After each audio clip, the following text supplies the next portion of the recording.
बिस्मिल्लाहिर्रहमानिर्रहीम अस्सलामु अलैकुम वरहमतुल्लाहि वबरकातुहू। नाज़रीन, मोहसिन बेग को गिरफ्तार कर लिया गया है। ये वो मोहसिन बेग हैं जिन्होंने कुछ दिन पहले एक प्रोग्राम में बैठ के कि वो ये बात कर रहे हैं कि जैसे वज़ीर आज़म इमरान खान और मुराद सईद हमजिन्स परस्ती करते रहे हैं, और मुराद सईद को जो नंबर 1 पोजीशन मिली है वज़रा के कारकर्दगी के हवाले से जो सर्टिफिकेट्स दिए गए हैं वो उस वजह से है कि उनके कोई नाजायज ताल्लुकात हैं। उन्होंने इस तरफ इशारा देने की कोशिश की थी।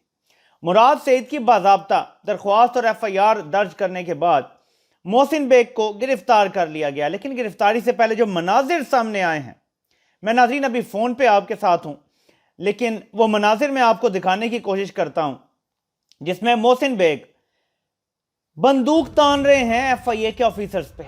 एक के सर पे बंदूक का बट मारा है उन्होंने, वो जख्मी है और उसको अस्पताल लेके जाया गया। नाज़रीन, ये ऐसी कहानी लगती है जैसे कोई हॉलीवुड की फिल्म चल रही है। पाकिस्तान के मसाइल की वजह क्या है, पाकिस्तान क्यों मसाइल का शिकार रहा है, मैं आपको इसकी असल वजह बताता हूं। पाकिस्तान में ऐसी लेयर्स मौजूद हैं, मैं आपको बताता रहा हूं। लेयर्स सिर्फ हम इस्टेब्लिशमेंट समझते हैं सारे काम करती है। ये जो लेयर्स की बात मैं आपसे करता हूं नाज़रीन, ये हैं वो लोग, ताकतवर लोग जो FIA के ऑफिसर्स के ऊपर भी बंदूक तान लेते हैं, और मैं आपको यकीन से कहता हूं इसका कोई बाल भी बीका नहीं कर सकेगा। ये अभी तो जेल की सलाखों के पीछे है, लेकिन ज्यादा देर तक इसको जेल की सलाखों के पीछे भी नहीं रखा जा सकेगा। ये ताकतवर लोग हैं।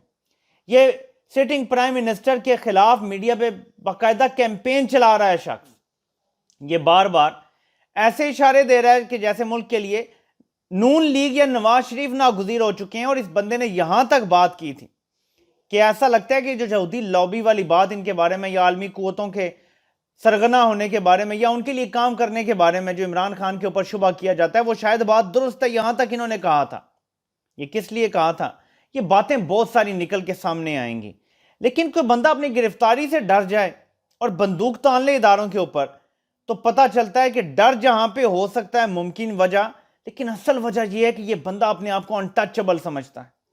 इसको पता है मैं एक फोन कॉल घुमाऊंगा और मुल्क का वजीर आजम भी कुछ नहीं कर सकेगा और मैं छूट जाऊंगा। इस बंदे ने ऑलरेडी दरख्वास्त दायर कर दी है कि इसको गलत तरीके से अब से बेजा में रखा गया है। इसने दरख्वास्त दायर कर दी है कि फौरी सुना जाए।